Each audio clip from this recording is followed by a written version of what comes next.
इस प्रकार से आरंभ में परमेश्वर ने सब चीजों की सृष्टि की।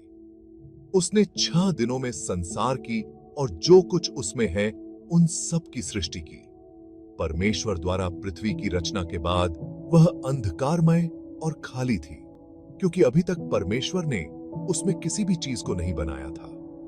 परंतु परमेश्वर का आत्मा पानी के ऊपर मंडराता था। फिर परमेश्वर ने कहा, उजियाला हो, और उजियाला हो गया। परमेश्वर ने देखा कि उजियाला अच्छा है और उसे दिन कहा, और उसने उसे अंधकार से अलग किया जिसे उसने रात कहा। परमेश्वर ने सृष्टि करने के पहले दिन में उजियाले की रचना की। सृष्टि करने के दूसरे दिन में परमेश्वर ने कहा, पानी के ऊपर एक अंतर हो, और एक अंतर हो गया। परमेश्वर ने उस अंतर को आकाश कहा। तीसरे दिन में परमेश्वर ने कहा, पानी एक स्थान पर इकट्ठा हो जाए और सूखी भूमि दिखाई दे। उसने सूखी भूमि को पृथ्वी कहा और पानी को समुद्र कहा। परमेश्वर ने देखा कि जो उसने बनाया था वह अच्छा था। फिर परमेश्वर ने कहा, पृथ्वी सब प्रकार के पेड़ और पौधे उगाए, और ऐसा ही हुआ। परमेश्वर ने देखा कि जो उसने बनाया था वह अच्छा था। सृष्टि करने के चौथे दिन में परमेश्वर ने कहा, आकाश में ज्योतियां हो और सूर्य, चंद्रमा और तारागण प्रकट हो। परमेश्वर ने उनको पृथ्वी पर प्रकाश देने के लिए और दिन और रात, मौसमों और वर्षों में भेद करने के लिए बनाया। परमेश्वर ने देखा कि जो उसने बनाया था वह अच्छा था। पांचवें दिन परमेश्वर ने कहा, जीवित प्राणी पानी को भर दें और आकाश में पक्षी उड़ें। इस प्रकार से उसने पानी में तैरने वाले सब जंतुओं को और सभी पक्षियों को बनाया। परमेश्वर ने देखा कि यह अच्छा था और उनको आशीष दी। छठे सृष्टि के 6वें दिन में परमेश्वर ने कहा, भूमि पर रहने वाले सभी प्रकार के जानवर हों। और परमेश्वर के कहे अनुसार ऐसा हो गया। कुछ जानवर पालतू थे, कुछ भूमि पर रेंगने वाले और कुछ जंगली जानवर थे। और परमेश्वर ने देखा कि यह अच्छा था।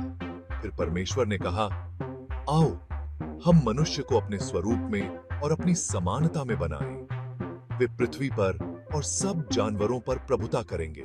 अतः परमेश्वर ने मिट्टी लेकर उससे मनुष्य को बनाया और उसमें जीवन के श्वास को फूंक दिया। इस मनुष्य का नाम आदम था। परमेश्वर ने आदम के रहने के लिए एक बड़े बगीचे को बनाया और उसकी देखभाल करने के लिए आदम को वहां रख दिया।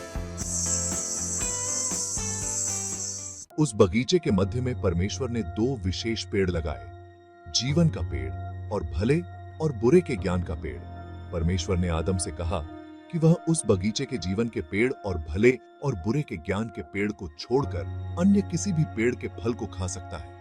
अगर उसने उस पेड़ का फल खाया तो वह मर जाएगा। फिर परमेश्वर ने कहा, पुरुष के लिए अकेला रहना अच्छा नहीं है, लेकिन कोई भी जानवर आदम का साथी न हो सका। इसलिए परमेश्वर ने आदम को गहरी नींद में डाल दिया। फिर परमेश्वर ने आदम की एक पसली लेकर उससे एक स्त्री की रचना की और उसे आदम के पास लेकर आया। जब आदम ने उसे देखा तो उसने कहा, कम से कम यह तो मेरे जैसी है। यह स्त्री कहलाएगी, क्योंकि यह पुरुष में से बनाई गई है। इस कारण पुरुष अपने माता पिता को छोड़ देता है और अपनी पत्नी के साथ एक हो जाता है। परमेश्वर ने पुरुष और स्त्री को अपने स्वरूप में बनाया। उसने उनको आशीष दी और उनसे कहा, बहुत सारी संतानें और पोते परपोते उत्पन्न करो और पृथ्वी को भर दो। और परमेश्वर ने देखा कि जो कुछ भी उसने बनाया था वह बहुत अच्छा था और वह उन सब से बहुत प्रसन्न था। यह सब कुछ सृष्टि करने के 6वें दिन हुआ था। जब 7वां दिन आया तो जो कुछ परमेश्वर कर रहा था उसने उस सारे काम को समाप्त किया।